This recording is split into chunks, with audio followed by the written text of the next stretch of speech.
Hi everybody, welcome to Game Changers. I'm Mike, this is Kelly. We're on a day pass after a wild New Year's Eve, but here we are trying to help you make some more money. And we weren't doing too bad before Christmas. Yeah, we were doing great going in there, but I liked last weekend. We were 4-1 in NFL. The only game we lost was a game that I really didn't like, and I was questioning Tom Leslie about this. The Bears, Minnesota. You're a big Vikings fan. That game went down for us. Otherwise, we were perfect. Mike Lunsrow, you know a lot about being perfect, so what do you think about this weekend? What do you got coming up for us? Are you kidding me? I guess. Here we go with the game that we have to talk about Saturday because the wildcard games start. 2 games on Saturday, 2 games on Sunday. The first one has Indianapolis traveling to Houston. Indianapolis already has defeated the Texans at home. You saw that game. You were there live about 3 weeks ago. Here's the key thing. I think it's going to come down to the offensive line. And when you look at what Houston has in a quarterback, in Deshaun Watson, he can scramble for his life and he's an accurate thrower. He has to be because that offensive line is brutal. They gave up 62 sacks this year, the most in the NFL. And in the last 2 games against the Colts, they gave up 12. Right now he's looking at 5 sacks per game is his average. Yep. So you look at this, and I think on the other side, they have this great defensive line for the Colts. They do more stunts and more mystery rushes than anybody else in the league. In fact, they're second in that category. So I think they're going to put a lot of pressure on them. On the other side of the ball, when the Colts have it, they don't give up sacks. Andrew Luck can pick defenses apart. Sure can. He's back doing what he used to do before he hurt his shoulder. So I think this is a well-balanced team, and I think they're a confident group going into this game. Yeah, you're right. Well, the Colts only team with under 20 sacks allowed this year. So you're right. Pass protection is what this game is going to come down to. But I really loved my experience. I was down there at RNG Stadium. That was a fantastic place to watch a game. Great energy. But I'll tell you something. The Colts really took the fans out of it early in that game 3 weeks ago. I don't think that same thing is going to happen this week. That wild card game and in the playoffs, that team's going to be fired up. Our official Game Changers pick is taking Houston minus 1 point.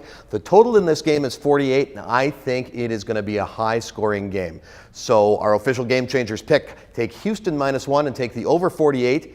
And for those of you that are betting with us on our sportsbook partner at sportsinteraction.com, they've got a couple of great prop bets. The ones that I love, and I love to play these a lot during the playoff season, is the first score of the game. I'm going out there and saying Houston field goal plus 290. So almost pays 3-1. First score of the game is going to be a Houston field goal. You heard it here first. NFC, we have the Seattle Seahawks going to Dallas to take on the Cowboys. At home, I usually like Dallas. That defense that they have with those young linebackers and the way they've come across, I really like that team. Dallas's defense is ferocious. They can go after a quarterback. And Russell Wilson, again, he's playing with an offensive line that gives up an awful lot of sacks. That's why he has to scramble. But lately, teams have been getting to him. So I look for Dallas to be hungry. Plus, Amari Cooper has come over, and since he's come over from the Raiders, this team has turned around.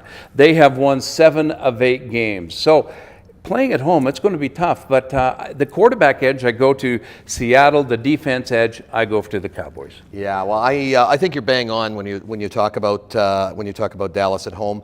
The last time that Seattle came and played in Dallas was in the Week 16 of the 2016 season, where they eliminated the Cowboys from the playoffs. So those kind of things, those stick in the back of your mind. Those things, I'm sure that's going to be brought up. After last week, that was a 36-35 win against the Giants. I think that was a bit of a scare for the Cowboys, and I think they're going to come in this thing very focused, very determined. The line is Dallas minus 2 points. I am all over the Cowboys in this game. I think they're going to really step up. And for those of you that are watching our Facebook page, the meme, I don't know if you saw this, the Dallas Cowboy cheerleaders doing their All I Want for Christmas in the locker room afterwards was to win the NFC East. I tell you, that was fantastic. It restored my faith in American values watching those girls sing and dance. Go back in our Facebook page and watch that. It was fantastic. Dallas minus 2. Under 43 total points in this game. That's your Game Changers pick. You can only be on Facebook for 5 minutes at a time, Kelly. I watched that video about 500 times, so that was fantastic. I think the last time these two teams played, and this year Seahawks went right after Dallas, and they stole the ball from them 3 times. Dallas can turn the ball over. I think that's something you have to watch. And another thing you have to watch here is the Seahawks will run. But with those linebackers, it's going to be a battle. Yeah, I'll tell you, I it's agree. going to be a battle. I agree. That's why I liked it under. And my my call on the first scoring play of the game, Dallas Cowboys TD plays plus 200, 2-1. So there's some great picks for you. Let's go out there. Let's bust that bookie.